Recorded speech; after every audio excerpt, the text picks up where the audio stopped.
É com grande alegria e compromisso que apresentamos a vocês o projeto Conhecimento que Transforma.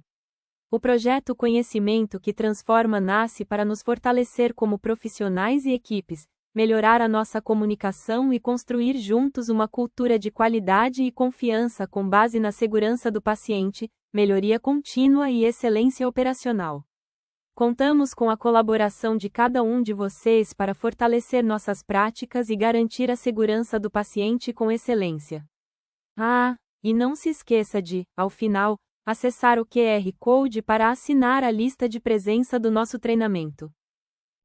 Bem-vindos ao treinamento de coletas de exames laboratoriais do município de Nova Lima. Este treinamento é promovido pelo Laboratório Municipal de Nova Lima e tem como finalidade padronizar os procedimentos de coleta realizados em todas as unidades da Rede Municipal de Saúde, incluindo unidades básicas de saúde, serviços de urgência e emergência, CAPS.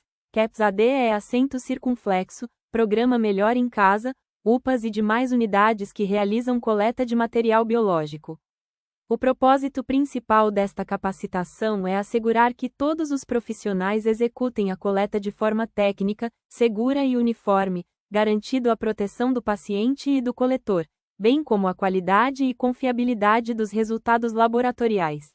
Sejam todos bem-vindos. ***. Este treinamento foi elaborado pelas profissionais do Laboratório Municipal de Nova Lima, Julise Cunha Miranda, farmacêutica bioquímica, e Maria Lúcia Quintino de Cota de Matos, biomédica. Ambas contribuíram com sua experiência técnica e prática, garantindo a precisão, a padronização e a qualidade do conteúdo aqui apresentado. Atualmente, o laboratório é composto por 3 unidades. A primeira é a unidade do Prédio Central, localizada no centro de Nova Lima, na Rua Domingos Rodrigues, onde funciona nossa coleta eletiva e nossa área administrativa. É de lá que saem os materiais de coleta que vocês solicitam e é lá que as maletas são preparadas para vocês. A segunda é a nossa área técnica, que funciona dentro do laboratório da UPA de Nova Lima. É lá onde todas as amostras são processadas. A unidade laboratorial de urgência também está lá. E a terceira é uma unidade menor, voltada para atendimentos de urgência, situada na UPA do bairro Jardim Canadá. Em relação à equipe, o Laboratório Municipal de Nova Lima conta hoje com um total de 59 funcionários, distribuídos entre funções técnicas e administrativas. A maioria é composta por técnicos em patologia clínica, que atuam nas 3 unidades do laboratório. A maior concentração desses profissionais está na área técnica da UPA, onde mais da metade da equipe trabalha diariamente. É importante destacar que, no momento da coleta, a população tem contato apenas com uma pequena parte dessa equipe, os profissionais que atuam na linha de frente, no prédio central. No entanto, existe todo um time que permanece nos bastidores, na área técnica da UPA, realizando os exames e garantindo a qualidade dos resultados. Esses profissionais, embora não visíveis ao público, são fundamentais para o funcionamento do laboratório. Para finalizar essa introdução, vamos falar um pouco sobre os exames realizados pelo Laboratório Municipal de Nova Lima. Este gráfico apresenta dados do primeiro quadrimestre do ano, mostrando a distribuição dos exames solicitados. É importante destacar que a maior parte dos exames que realizamos atualmente são de produção própria, ou seja, realizados diretamente no nosso laboratório. Os exames terceirizados representam cerca de 30% do total, e temos como meta ampliar ainda mais a nossa capacidade interna, absorvendo gradualmente esses exames para execução em Nova Lima. Neste gráfico, é possível visualizar os exames mais frequentemente realizados, como hemograma completo, creatinina e glicose, todos executados na nossa estrutura. A partir de um certo ponto, entram os exames de maior complexidade, que ainda são encaminhados aos laboratórios de apoio. Também vale ressaltar que, entre os exames realizados internamente, mais do que o dobro são oriundos das coletas feitas nas UBS. Nos 4 primeiros meses do ano, tivemos aproximadamente 13.000 exames provenientes das unidades básicas, cerca de 6.000 realizados no laboratório, e pouco mais de 100 coletas realizadas em domicílio. Agora, vamos falar um pouquinho sobre o fluxo da assistência laboratorial na atenção básica. Para isso, é importante entendermos as 3 fases que compõem um processo laboratorial completo, desde a solicitação até a entrega do resultado. A primeira fase é a fase pré-analítica, que abrange todos os passos anteriores à execução do exame. Isso inclui a indicação e a solicitação do exame pelo médico, enfermeiro ou outro profissional habilitado, a orientação e o preparo do paciente, a coleta da amostra pelos técnicos de enfermagem, sempre sob supervisão do enfermeiro, o armazenamento adequado e o transporte até o laboratório. Essa fase é essencial para garantir a qualidade do exame e envolve diretamente as equipes das UBS, o transporte e o laboratório. Em seguida, temos a fase analítica, que corresponde à realização do exame em si. É quando a amostra é processada e os testes laboratoriais são executados. Essa etapa é de responsabilidade do laboratório municipal e, quando necessário, do laboratório de apoio. Por fim, temos a fase pós-analítica, que envolve a liberação e entrega dos resultados, a conferência dos laudos, a comunicação de resultados críticos, quando aplicável, e o retorno dessas informações ao paciente ou à equipe solicitante. Essa fase também demanda uma atuação integrada entre laboratório, UBS e profissionais assistenciais.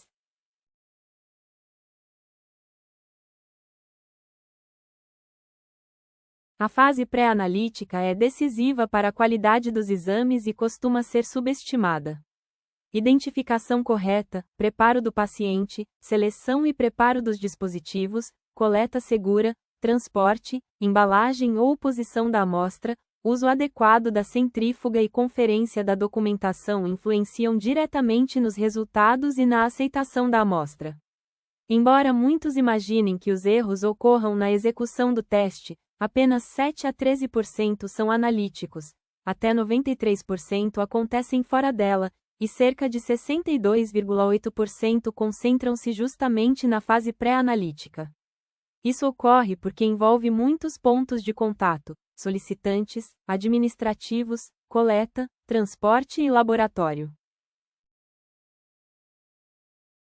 Um ponto muito importante no fluxo da assistência laboratorial diz respeito às guias de solicitação de exames.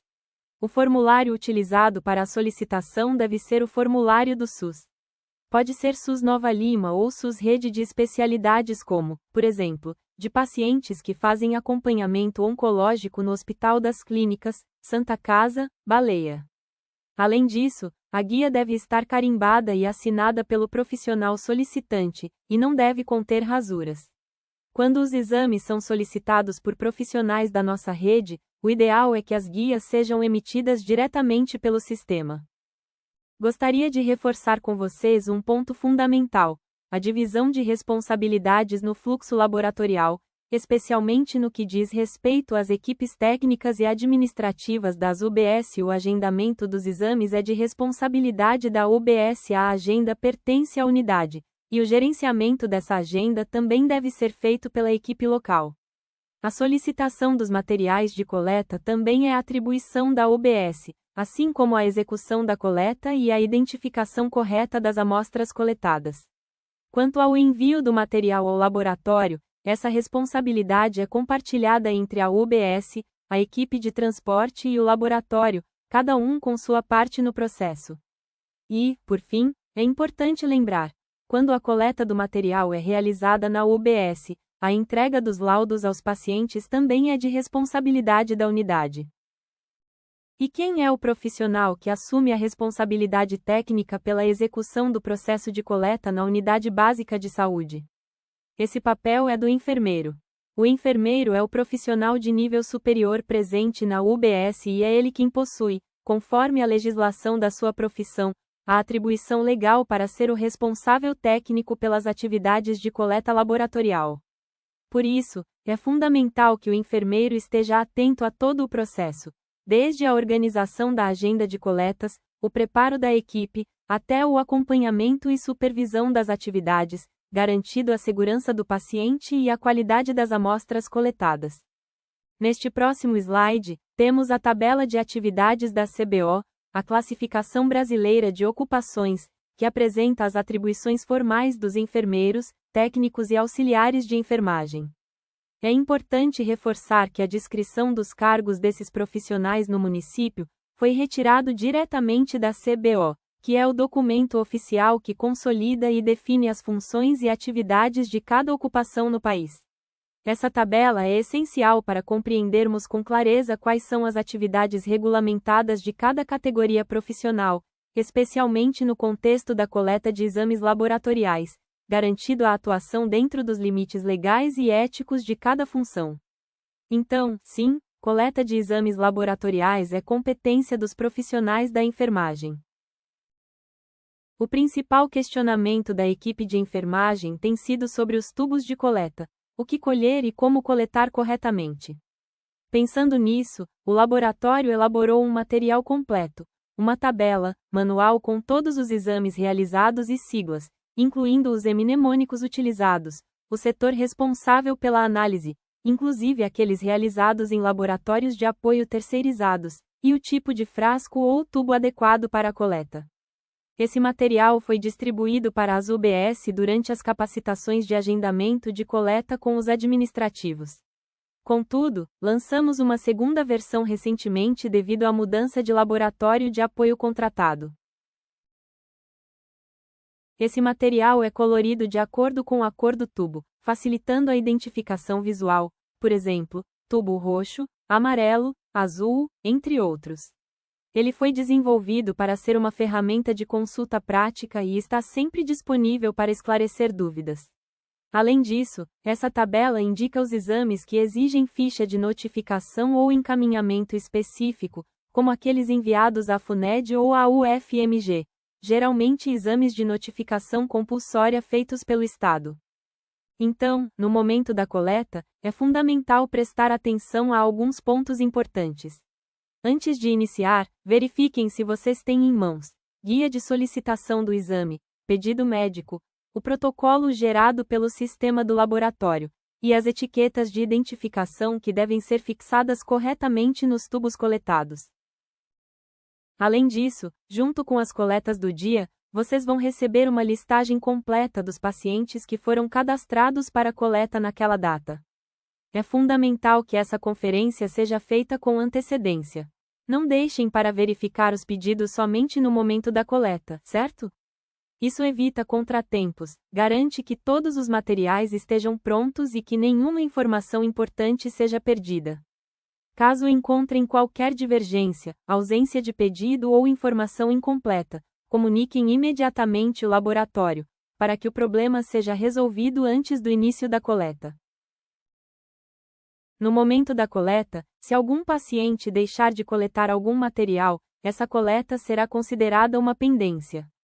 Nesse caso, o material ficará registrado como pendente, permitindo que o paciente possa retornar posteriormente para realizar ou entregar o que ficou faltando. Mas atenção, é fundamental que essa pendência seja registrada corretamente no pedido e também anotada na listagem de coletas. Informem se o pedido está pendente ou se foi cancelado. Para os casos de pendência, vamos entregar um protocolo específico ao paciente, que será apresentado no próximo slide. Esse protocolo deve ser preenchido e assinado pela UBS, e o paciente deve ser orientado de que tem o prazo de 1 semana para retornar e regularizar a coleta pendente. A pendência pode ser entregue na UBS ou no laboratório municipal, desde que acompanhado do formulário. Sobre encaixes. Encaixes podem ser realizados? Sim, mas com critérios bem definidos. Os encaixes devem ser reservados para situações específicas, como riscos cirúrgicos de emergência, quando não foi possível agendar previamente, gestantes que não podem aguardar a fila convencional, pacientes em uso de anticoagulantes como RNI, que descompensaram e precisam ajustar a dose com urgência, pacientes em tratamento quimioterápico, com exames necessários no dia anterior à aplicação, exames que precisam ser realizados em datas específicas, como o segundo dia do ciclo menstrual. Esses casos justificam o encaixe, mas a rotina eletiva deve ser agendada pela via convencional. Importante lembrar que encaixes feitos fora do sistema dificultam a logística. As etiquetas precisam ser feitas manualmente, o paciente entra sem login nem senha, e isso compromete a busca posterior dos resultados e atrapalha a rotina do laboratório. Por isso, os encaixes devem ser exceção, e não regra. Sobre requisição de materiais. Toda requisição de materiais para o laboratório deve ser feita diretamente por e-mail. As UBS devem seguir esse canal oficial para manter o controle e a organização. Este é o formulário de pendência, que já foi entregue a todas as UBS, direcionado especialmente aos funcionários administrativos. Esse treinamento já foi realizado e o formulário está disponível em cada unidade. Esse documento funciona como se fosse um pedido médico. Ele será entregue ao paciente no momento em que a pendência for identificada, e deverá ser apresentado no dia em que o paciente retornar para regularizar a coleta. É obrigatório que o formulário esteja preenchido corretamente e assinado por um profissional da UBS. Esse controle é essencial para que a pendência não fique solta no laboratório, dificultando o rastreio e o lançamento adequado no sistema. Também é importante orientar o paciente que ele tem um prazo de 7 dias corridos a partir da data da coleta original. Por exemplo, se a UBS realiza coletas às quartas-feiras, ele tem até a próxima quarta-feira para retornar com a amostra de urina, fezes ou outro material que tenha ficado pendente. Isso evita que a UBS precise acionar novamente o médico ou o enfermeiro para fazer um novo pedido, apenas para liberar a amostra que o paciente deixou de entregar. Pessoal, é fundamental que todos compreendam a diferença entre exames de urgência e exames de prioridade, pois essa distinção impacta diretamente o fluxo de trabalho do laboratório e o tempo de liberação dos resultados. Os exames de urgência fazem parte do rol de exames da UPA e são realizados pelos mesmos profissionais que executam os exames destinados à urgência e emergência. Já os exames de prioridade pertencem ao rol da rotina eletiva e são executados exclusivamente pela equipe responsável pela rotina eletiva do laboratório, equipes essas bem definidas e distintas no nosso serviço. Quando um exame de urgência chega para nós, ele interfere diretamente na rotina de liberação da UPA, porque exige que os mesmos funcionários interrompam suas atividades para realizar aquele exame. Por isso, precisamos classificar cada solicitação de forma precisa. O principal critério para diferenciar urgência de prioridade é o momento da reavaliação clínica do paciente. Se a reavaliação será imediata, isto é, se o paciente precisa retornar ao posto no mesmo dia para que o médico tome uma decisão baseada naquele resultado, esse exame deve ser tratado como urgência. Agora, se a reavaliação poderá ocorrer no dia seguinte, sem prejuízo clínico, e o paciente pode seguir adequadamente as orientações de preparo, como realizar jejum, fazer higiene correta antes da coleta de urina ou coletar escarro de forma apropriada, então esse exame deve entrar como prioridade, sendo colhido na rotina eletiva da manhã e liberado até às 15 horas do mesmo dia. É importante reforçar que não é qualquer exame que pode ser solicitado como urgência ou prioridade. Exames terceirizados nunca entram nesses fluxos, porque sua liberação não depende de nós. Existe um rol específico de exames elegíveis para urgência ou prioridade, como hemograma, coagulograma, glicose, ureia, creatinina, testes rápidos para DSTS, BAR, urina com grande gota e, em situações muito específicas, o beta-HCG, lembrando que a menorreia isolada não justifica a solicitação de beta-HCG como urgência. Tanto as urgências quanto as prioridades devem ser justificadas clinicamente, com laudo separado do pedido médico. Os exames de urgência devem ser liberados em até 2 horas, enquanto os de prioridade são liberados até às 15 horas e ficam disponíveis via sistema para as UBS. Por fim, ressaltamos que a definição entre urgência e prioridade não é feita pelo laboratório, mas por vocês, que avaliam a situação clínica inicial do paciente. Solicitamos que a classificação de urgência seja realizada com critério e responsabilidade, pois, se todos os exames forem encaminhados como urgência, as urgências deixarão de cumprir seu papel e passarão a funcionar como rotina, comprometendo o atendimento de casos verdadeiramente críticos. Sobre a coleta e transporte de preventivos, Papa Nicolau. O Siscam é o sistema oficial do governo para cadastro e o ideal e mais seguro é que esse material já chegue cadastrado no laboratório. Contudo, sabemos que, por vezes, é necessário o envio em formulário manual. Para esses casos é imprescindível que todos os dados do paciente estejam preenchidos e que o formulário esteja completo. Também os frascos e lâminas precisam estar identificados. Dados incompletos com informações faltantes são devolvidos para o UBS. Quem não possui cadastro no Siscam ainda, telefonar para esse número que está no slide para que seu cadastro seja realizado o mais brevemente possível.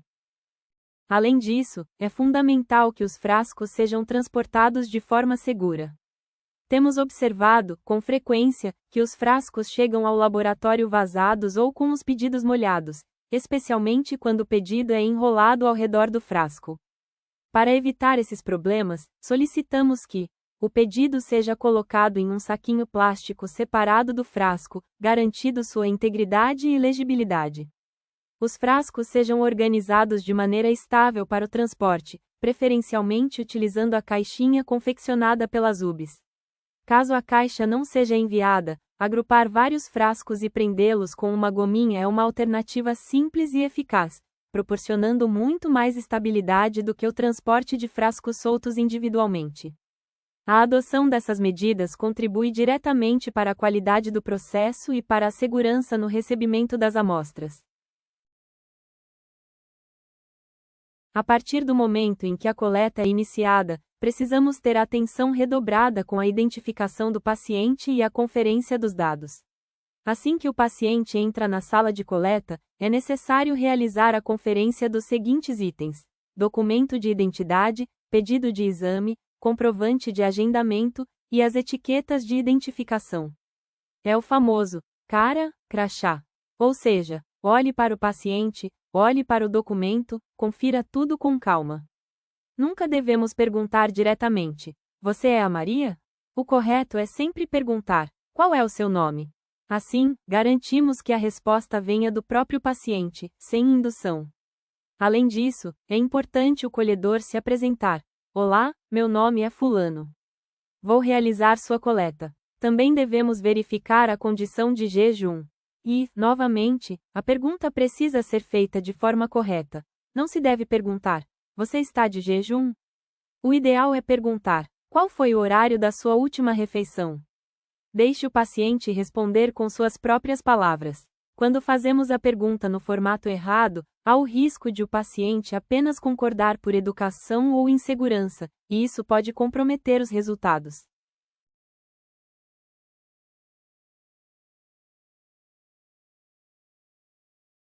Com relação ao preparo dos exames, as principais orientações foram passadas para os atendentes administrativos durante a primeira fase do treinamento.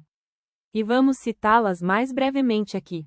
O jejum é uma etapa essencial para garantir a confiabilidade de diversos exames laboratoriais e deve ser confirmada durante o procedimento da coleta. A pergunta correta é: qual o horário que você fez sua última ingestão de alimento? Este slide orienta o tempo adequado de jejum conforme a faixa etária e o tipo de exame solicitado. Lembrando que é permitido beber apenas água. Não pode tomar café, chá ou outras bebidas, mesmo que sem açúcar. Não pode mascar chiclete ou balas. Isso interrompe o jejum. Caso o paciente tenha orientações médicas específicas, deve sempre seguir a recomendação do seu médico. Não suspender medicamento sem autorização expressa do profissional de saúde. Atentar para exames que requerem repouso no laboratório, que são prolactina, ACTH, renina, HGH e catecolaminas plasmáticas. Esses exames devem, a princípio, serem preferencialmente coletados na unidade do laboratório central. Isso significa que, antes de realizá-los, o paciente precisa estar em repouso por um certo período no laboratório para evitar interferências nos resultados. Agora, sobre o PSA, este exame exige um preparo especial. O paciente deve seguir algumas orientações específicas com antecedência para garantir a precisão dos resultados. A equipe de coleta e os atendentes devem conhecer os recipientes disponíveis e suas respectivas finalidades para o correto recebimento do material no momento da coleta. O pote com tampa vermelha estéril é utilizado para a coleta de escarro, pesquisa de sangue oculto nas fezes e pesquisa de leucócitos fecais. Por ser estéril, deve ser mantido fechado até o momento do uso e sua manipulação precisa seguir rigorosos cuidados de higiene. Para exames de urina, são disponibilizados 2 tubos estéreis, geralmente acondicionados em um suporte plástico. Esses tubos são utilizados para urina tipo jato médio, cultura de urina e urina de primeiro jato. A coleta deve ser feita conforme o tipo de exame, respeitando as instruções específicas, como asepsia local e descarte inicial do jato urinário quando necessário. Já o pote Coproplus com conservante no interior, é destinado ao exame parasitológico de fezes, tanto para amostra única quanto para coletas múltiplas, além do exame por método MIF. Para a coleta de urina de 24 horas, é imprescindível questionar o paciente a forma que ele coletou a urina. A pergunta é: como você colheu? E nunca dar a resposta na pergunta. Peça para ele explicar. Não esquecer de pegar peso e altura para clearance. Para esses exames também precisam de ser coletado o sangue do paciente. Se o frasco estiver cheio até a boca, questionar o paciente se houve mais urina e se foi alguma parcela desprezada. A forma correta de se coletar é, ao acordar, urinar no vaso sanitário e marcar o horário. Esta primeira urina da manhã não fará parte do exame. A partir daí, colher em frasco limpo todas as urinas do dia e da noite, sem deixar perder nenhuma quantidade na manhã seguinte, colher a primeira urina da manhã no mesmo horário do dia anterior e colocá-la no frasco, juntamente com as outras urinas colhidas, manter o frasco na geladeira durante as coletas de urina e enviar ao laboratório o mais rápido possível. Se não houver frascos disponíveis, somente coletar em garrafa de água mineral nova sem gás descartável. Os pacientes deverão ser orientados a colher a urina de 24 horas e entregar nos centros de saúde sempre em dias diferentes da coleta de urina de jato médio, quando solicitado os 2 exames. Atenção para esse detalhe: se o paciente coletar urina rotina cultura e urina 24 horas no mesmo dia, um dos 2 foi coletado errado e o laboratório pedir recoleta. Alguns exames geram mais dúvidas, especialmente aqueles de notificação compulsória ou que precisam ser encaminhados para a FUNED, geralmente relacionados a doenças infecciosas. Em caso de dúvida, recomenda-se consultar o manual disponibilizado do Laboratório Municipal, entrar em contato diretamente com o Laboratório Municipal, por telefone, para esclarecimentos adicionais. Sobre o exame CATO-CATS, é importante destacar: não é realizado pelo Laboratório Municipal, mas sim pela Vigilância em Saúde do município. O protocolo de coleta e envio deve ser obtido diretamente com a Vigilância em Saúde. Nos casos de surtos, pandemias ou epidemias, sempre que o município emitir uma nota técnica, os exames e coletas deverão seguir integralmente as diretrizes estabelecidas pela nota vigente.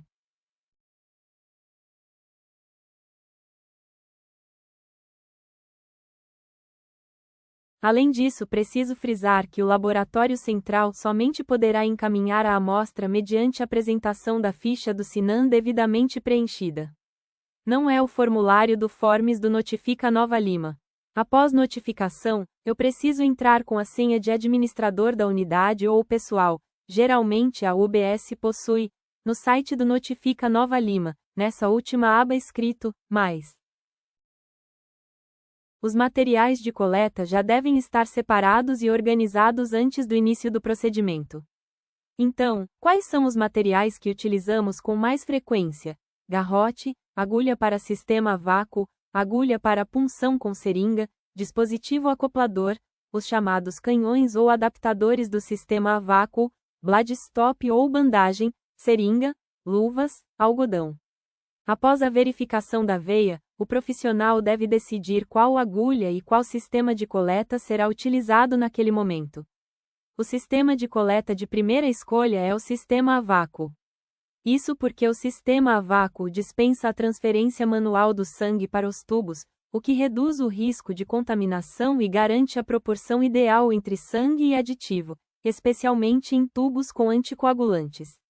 No entanto, para que o sistema a vácuo funcione bem, é necessário que o paciente apresente uma veia de bom calibre e com boa resistência.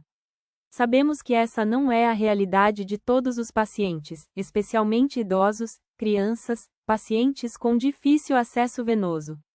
Por isso, a decisão sobre o sistema a ser utilizado deve ser feita de forma técnica e cuidadosa, sempre pensando na qualidade da amostra e na segurança do paciente.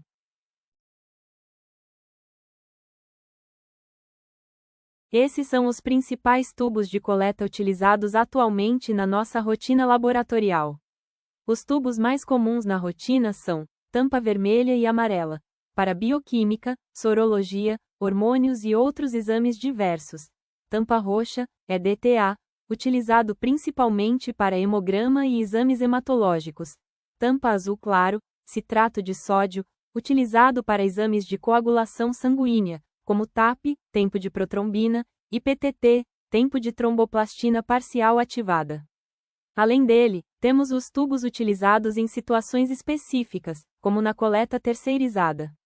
Nesses casos, podemos precisar do tubo de tampa azul escuro, tubo de tampa verde, tubo de tampa branca. Esses tubos são utilizados para exames menos frequentes e, por isso, devem ser requisitados ao laboratório com antecedência, caso a unidade não os tenha em estoque. É essencial conhecer esses tubos, suas cores e seus usos principais para garantir a coleta correta e a integridade da amostra.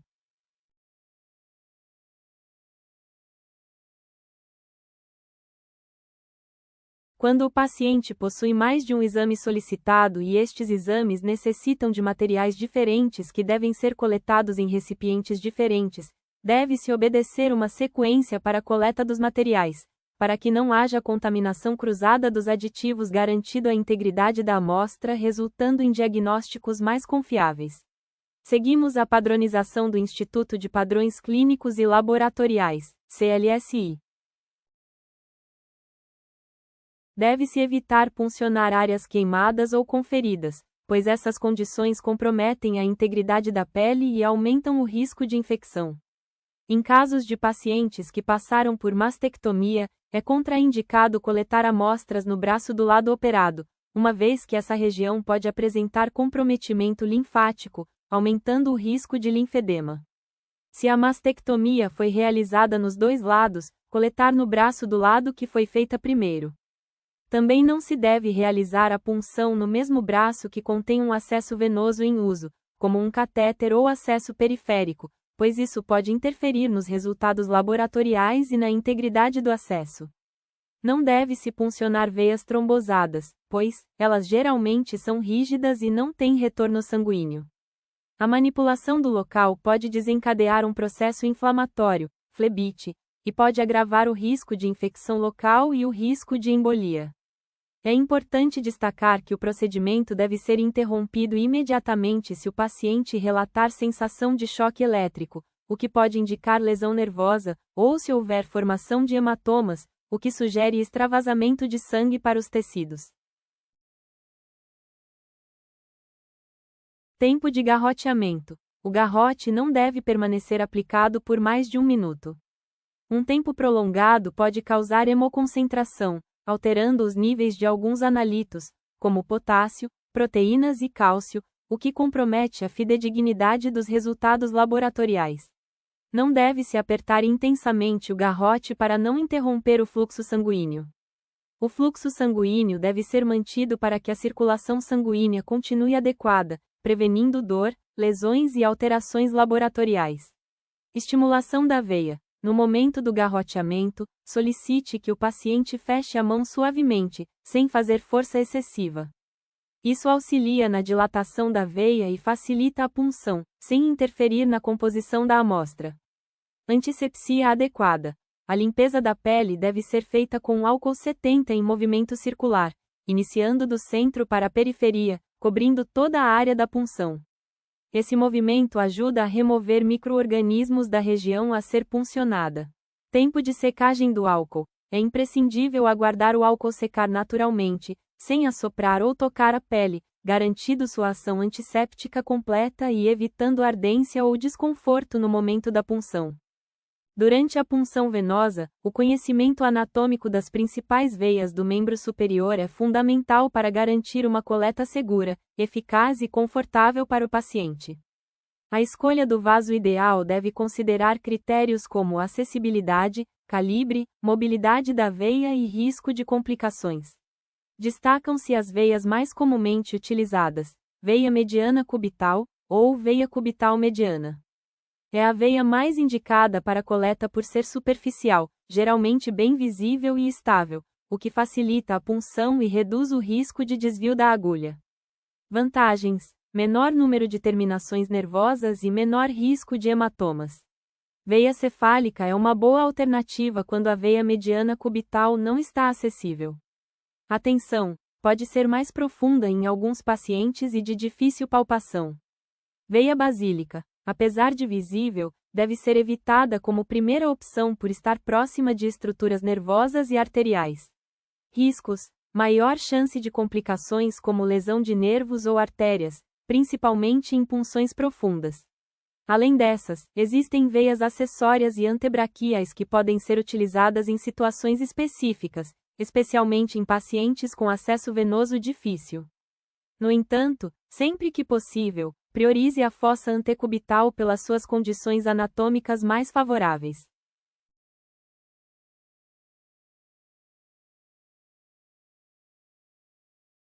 Quando o acesso precisa ser na mão, as veias dorsais da mão são as mais indicadas para a punção, especialmente veia cefálica e veias metacarpais dorsais. Deve-se evitar regiões com edema, infecção, lesões ou cicatrizes, a fim de garantir segurança ao paciente e eficácia na coleta. As ilustrações anatômicas reforçam visualmente os principais vasos da rede venosa dorsal da mão, facilitando a identificação das veias mais apropriadas. Durante o procedimento de punção venosa, é fundamental adotar estratégias que facilitem a visualização e palpação da veia, especialmente em pacientes com difícil acesso venoso. Técnicas para evidenciar a veia: estimulação por movimento. Solicite ao paciente que abaixe o braço e realize movimentos suaves de abrir e fechar a mão. Essa ação estimula o retorno venoso, aumentando o calibre da veia e facilitando sua visualização e punção. Fixação manual da veia. Em pacientes com pele mais flácida ou veias móveis, recomenda-se fixar a veia com os dedos da mão não dominante, estabilizando-a antes da introdução da agulha. Essa técnica reduz o risco de desvio da veia durante a punção e aumenta a chance de sucesso. Durante a punção sanguínea, o paciente deve estar sentado, com o braço estendido e apoiado. Essa posição sentada é essencial para a segurança do paciente. Alguns pacientes podem apresentar vertigem, tontura ou mal-estar, e o assento proporciona uma coleta mais segura e confortável. Em seguida, aplique o garrote, torniquete, no braço e oriente o paciente a abrir e fechar a mão suavemente, para ajudar na visualização da veia. Após identificar o local ideal para a punção, é importante lembrar que o garrote não deve permanecer por muito tempo no braço do paciente. Tempo prolongado de garrote pode causar estase vascular, o que pode alterar a composição da amostra, comprometendo o resultado dos exames. Depois disso, calce as luvas de procedimento. As luvas devem ser trocadas a cada coleta, conforme as normas de biossegurança. Com as luvas já calçadas, aplique o antisséptico no local da punção, preferencialmente álcool 70. Esse álcool deve ser aplicado com movimento circular, do centro para a periferia, cobrindo toda a região da punção. E atenção, não é necessário esfregar ou friccionar com força. Basta aplicar corretamente e aguardar que o álcool seque naturalmente antes da punção. Esse cuidado garante a asepsia adequada e reduz o risco de contaminação da amostra e de infecção para o paciente.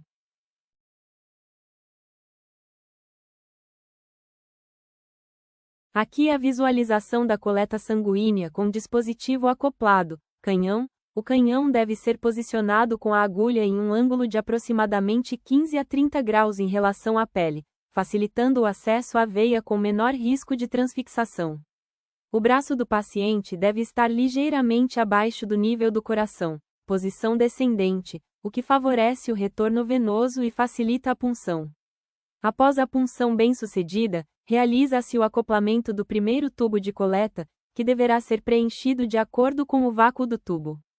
Neste momento, recomenda-se soltar o garrote assim que o sangue começar a fluir, a fim de melhorar o fluxo sanguíneo e evitar a hemoconcentração, que pode interferir nos resultados laboratoriais. Após a punção venosa com o dispositivo acoplado, inicia-se o processo de preenchimento dos tubos de coleta seguindo a ordem correta recomendada, determinada pelo tipo de aditivo presente em cada tubo, para evitar contaminações cruzadas. Assim que o primeiro tubo estiver completamente cheio, ele deve ser removido cuidadosamente e imediatamente homogeneizado por inversão suave, nunca agitado, realizando-se de 8 a 10 inversões.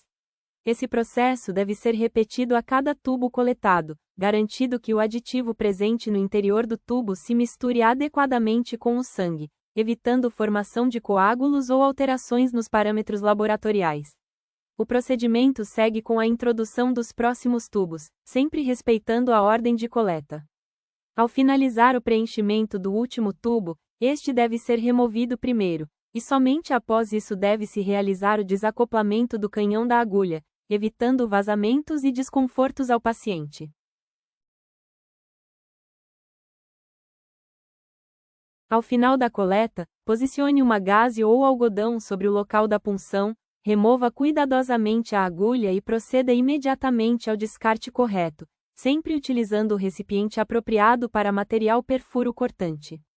Nunca reencape a agulha. Hoje, a maioria das nossas agulhas já possui dispositivo de segurança, o que facilita o descarte e reduz o risco de acidentes. Pressione o local da punção com algodão até que o sangramento cesse completamente. Em seguida, aplique a bandagem ou curativo compressivo.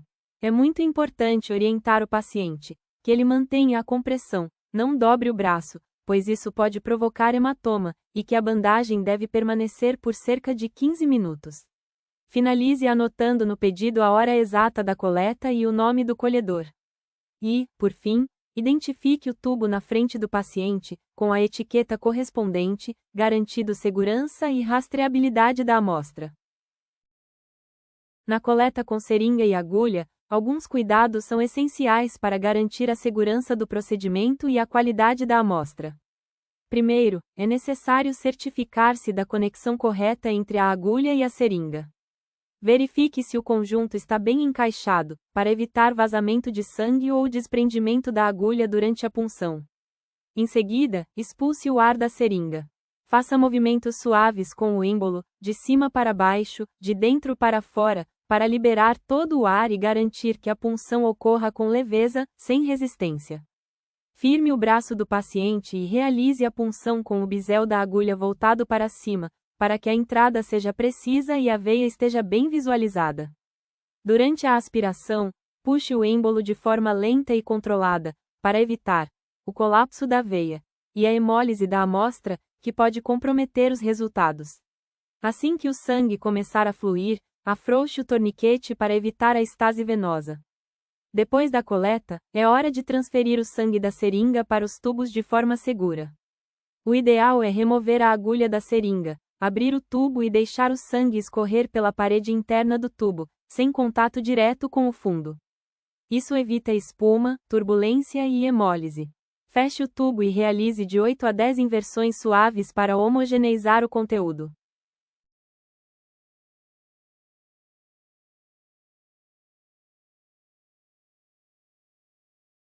Com relação às punções pediátricas, as UBS podem realizar tranquilamente se sentirem segurança.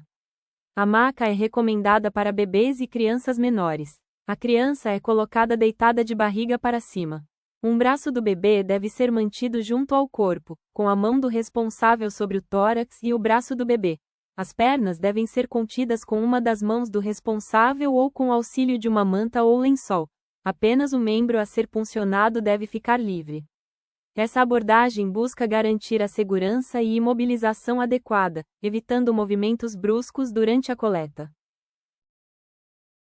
Utilizar scalp infantil, 25 ou 23G, ou outro dispositivo apropriado para a idade. Manter o braço da criança firme, sem forçar ou esticar demais. Realizar a punção com delicadeza, respeitando o tempo do bebê. Após a coleta, pressionar com algodão limpo até parar o sangramento. Fazer curativo compressivo, se necessário. Além disso, reforça-se a importância do acolhimento pós-coleta, tranquilizando tanto o bebê quanto o acompanhante. Para crianças maiores e cooperativas, geralmente acima de 1 ano de idade, a posição recomendada para a realização da punção venosa é no colo da mãe ou responsável. Nessa abordagem, a criança é posicionada sentada no colo, de frente ou de lado, com o tronco encostado no peito do adulto. O responsável deve envolver a criança com um abraço leve, contendo apenas o braço que será puncionado, sem restrições excessivas ou movimentos bruscos.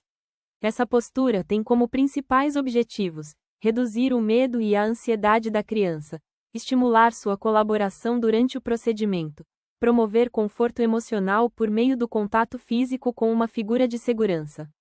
Entre as vantagens desse posicionamento, destacam-se: diminuição dos movimentos de agitação, criação de um vínculo de confiança entre criança e responsável, facilitação da contenção física de forma gentil e respeitosa.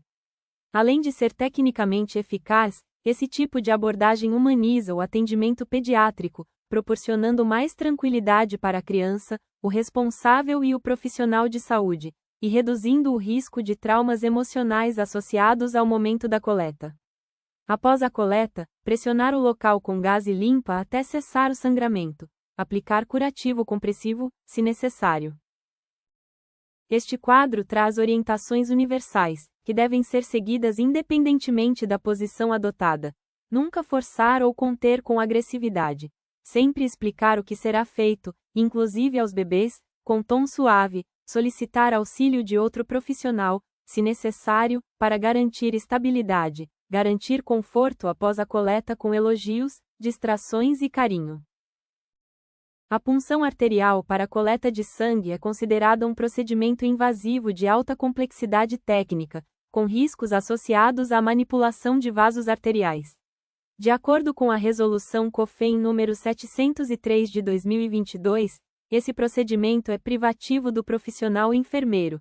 Essa atribuição está em consonância com a Lei nº 7.498 de 1986, que regula o exercício da enfermagem e estabelece que atividades de maior complexidade, que exijam conhecimento técnico-científico aprofundado e tomada de decisão imediata, são de competência do enfermeiro. A coleta de sangue venoso não deve ser substituída pela coleta arterial.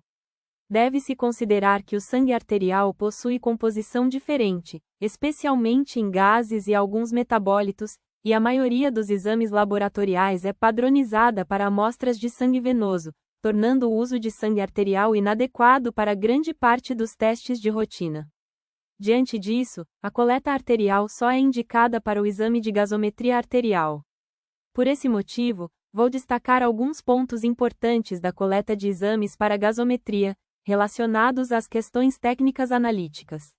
Utilize seringa heparinizada, lítica, fornecida pelo laboratório ou farmácia. Veja o protocolo da unidade. Após a coleta, homogeneize o sangue imediatamente por fricção entre as mãos, com movimentos de cabeça para cima e para baixo, por pelo menos 10 segundos, pois a heparina está aderida na parede interna da seringa. Evite a entrada de ar na seringa, pois isso pode alterar a proporção entre sangue e heparina e comprometer os resultados dos gases. Se não houver retorno espontâneo de sangue, não force o êmbolo. Caso o fluxo seja baixo, interrompa e envie o volume coletado. Para a seringa de 2,5 ml, colha cerca de 1,5 ml de sangue. Encaminhe a amostra rapidamente ao laboratório, preferencialmente para processamento em até 30 minutos. Ainda sobre o exame de gasometria arterial, figura 1, a seringa e agulha própria para coleta. Seringa heparinizada de 2,5 ml, com agulha 22G, 25/7, figura 2, deve-se coletar aproximadamente 1,5 ml de sangue arterial. Esse volume é suficiente para manter a proporção adequada entre anticoagulante, heparina, e sangue, evitando interferências nos resultados. Figura 3. Ar na ponta da seringa. Coleta errada. O ar da seringa não foi eliminado corretamente. O sangue precisa ocupar todo o espaço e não pode haver espaço com ar. Figura 4. Eliminação de ar. Procedimento correto. A presença de ar pode alterar as concentrações dos gases sanguíneos, comprometendo a análise. A figura 4 mostra o modelo correto, sem ar, e a figura 3, o modelo incorreto, com presença de ar. Figuras 5 e 6. Homogeneização da amostra. Após a coleta, é essencial homogeneizar a amostra imediatamente, girando a seringa entre as mãos. 10 vezes com a agulha para cima e 10 vezes com a agulha para baixo. Essa movimentação garante a dispersão adequada da heparina, que está fixada na parede interna da seringa.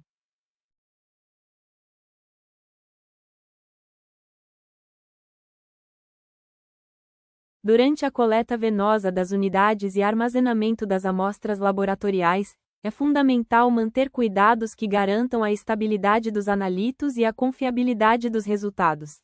As amostras devem ser mantidas em locais frescos, preferencialmente refrigeradas, e nunca expostas diretamente ao sol até o envio ao laboratório, pois o calor e a luz podem degradar componentes importantes. Ao montar a maleta de transporte, as amostras de sangue devem ser colocadas nas grades e posicionadas de forma com que no transporte elas não possam cair dentro da maleta. As amostras de urina e fezes devem ser colocadas em saquinhos separando urina de fezes para que não haja contaminação.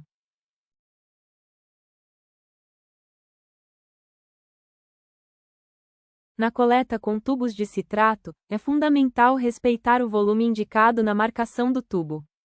Como mostrado na primeira imagem, existem tubos com capacidades diferentes, e o volume coletado deve sempre atingir a marca correta. A segunda imagem mostra um tubo vazio com a indicação do volume. Se houver dúvida, é possível medir com uma seringa com água para verificar até onde o volume indicado atinge. Na terceira imagem, vemos exemplos de coletas incorretas. Acima do volume, risco de coagulação, e abaixo do volume, interferência nos resultados por excesso de coagulante. A etiqueta deve ser colada de forma que não cubra a marcação nem o nível da amostra. Outros erros observados. Figura 1. Etiqueta colada muito abaixo do nível indicado.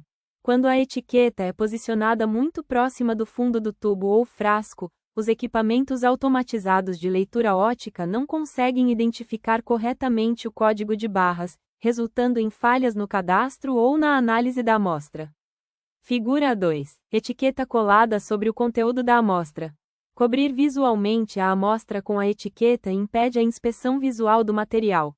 Exemplos: hemólise, lipemia, coágulo, etapa essencial antes da análise. Também dificulta o reconhecimento manual em casos de falha nos sistemas eletrônicos. Figura 3. Etiqueta colada torta ou com dobras. Etiquetas aplicadas de forma irregular podem dificultar ou impedir a leitura do código de barras, tanto por leitores manuais quanto por equipamentos automatizados. Isso atrasa o processamento e aumenta o risco de erros. Figura 4. Amostra de urina enviada sem identificação. Frascos de urina, mesmo quando acondicionados em sacos plásticos com etiqueta, devem obrigatoriamente conter a identificação direta no recipiente. A ausência de identificação compromete a validade da amostra e pode levar ao descarte. Figura 5. O uso de uma única etiqueta para duas amostras distintas. Cada amostra deve conter sua própria identificação exclusiva. Compartilhar a mesma etiqueta entre dois tubos ou frascos impossibilita a rastreabilidade e invalida ambas as amostras para fins laboratoriais.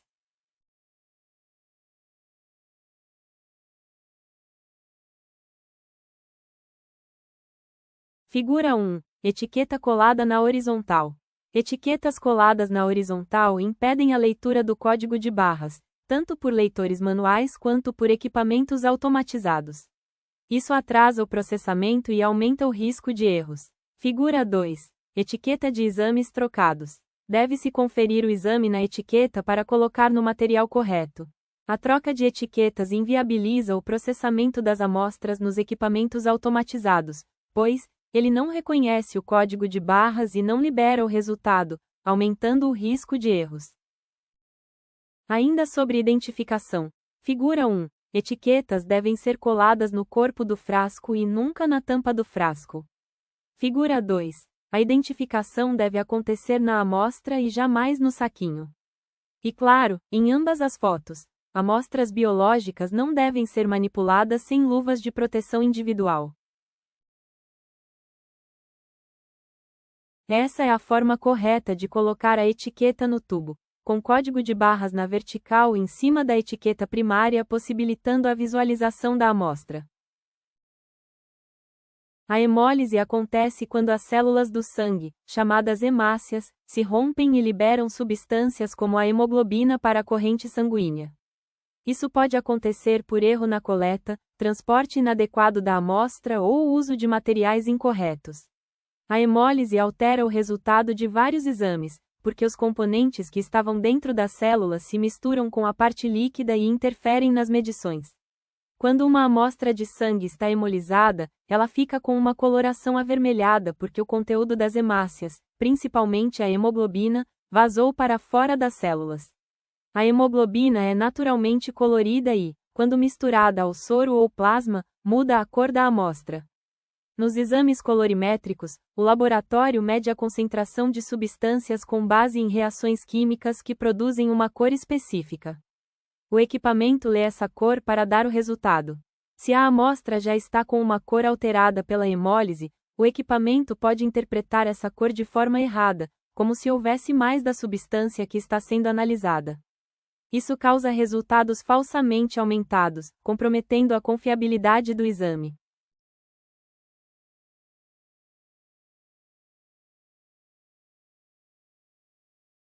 Prevenção da hemólise na coleta a vácuo.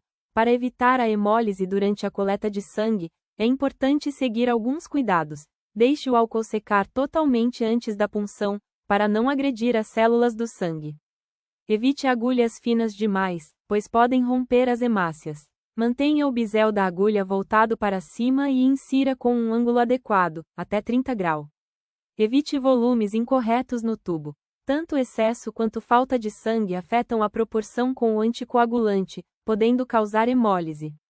Aguarde o sangue fluir completamente para dentro do tubo antes de trocá-lo, garantindo a proporção correta entre sangue e aditivo. Acondicionamento adequado das amostras na maleta para transporte. Essas medidas ajudam a preservar a integridade da amostra e a garantir resultados confiáveis. Ainda sobre os interferentes que geram hemólise, verificar a adaptação da agulha. Antes da punção, certifique-se de que a agulha está bem acoplada à seringa, evitando folgas que possam gerar formação de espuma ou entrada de ar, fatores que aumentam o risco de hemólise. Puxar o êmbolo com suavidade. Durante a aspiração do sangue, o êmbolo deve ser puxado lentamente e com controle. Movimentos bruscos ou com muita força podem causar ruptura das hemácias, levando à hemólise da amostra. Transferência adequada para o tubo. Após a coleta com seringa, descarte a agulha utilizada. Transfira o sangue cuidadosamente, deixando-o escorrer pela parede interna do tubo. Evite jatos diretos ou agitação, pois isso pode causar lise celular. Certifique-se de que o bico da seringa não encoste diretamente no interior do tubo com anticoagulante, evitando contaminação. Nunca espete a agulha diretamente no tubo. Não se deve utilizar a mesma agulha da coleta para espetar diretamente o tubo de ensaio. Esse procedimento cria uma pressão positiva que pode provocar hemólise, deslocar a rolha do tubo, contaminar a amostra. A lipemia acontece quando há uma grande quantidade de gordura no sangue, deixando o soro ou plasma com aspecto leitosa ou turvo, visível a olho nu. Ela pode ser transitória, geralmente após ingestão de alimentos gordurosos, ou permanente, como em pacientes em uso de antirretrovirais ou com certas doenças.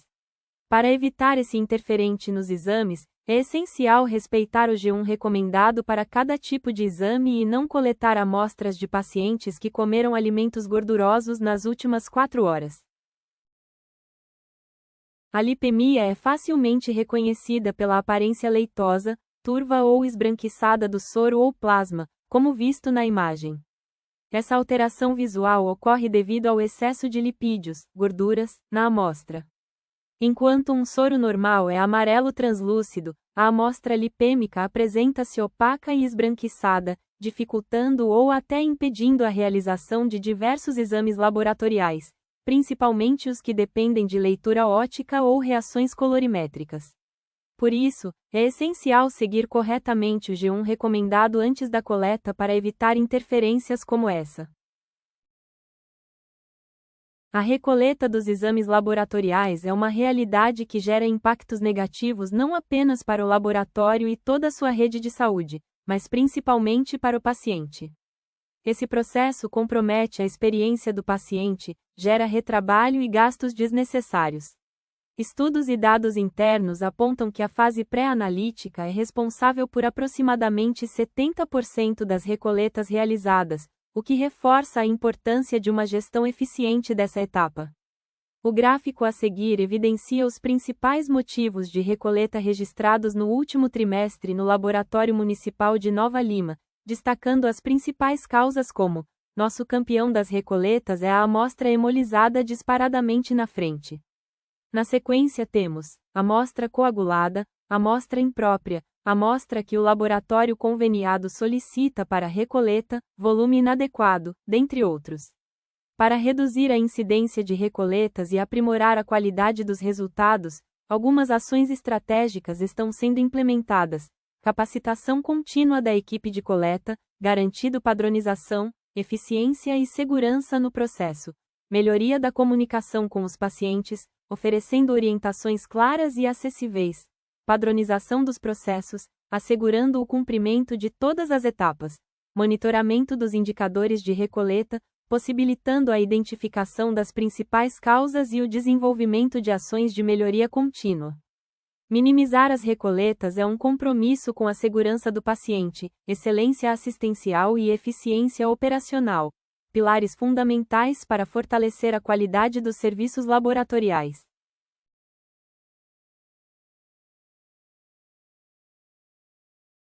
Por fim, apresentamos parte de nossa equipe, parte dos funcionários do Laboratório Central, parte dos funcionários do Jardim Canadá, parte dos funcionários do Prédio Central. Permanecemos à disposição da rede SUS municipal para apoiar vocês em todas as demandas. E a todos o nosso muito obrigado. Agora acesse o QR Code para finalizar seu treinamento. Não deixe de informar seus dados para que ele seja validado. Obrigada!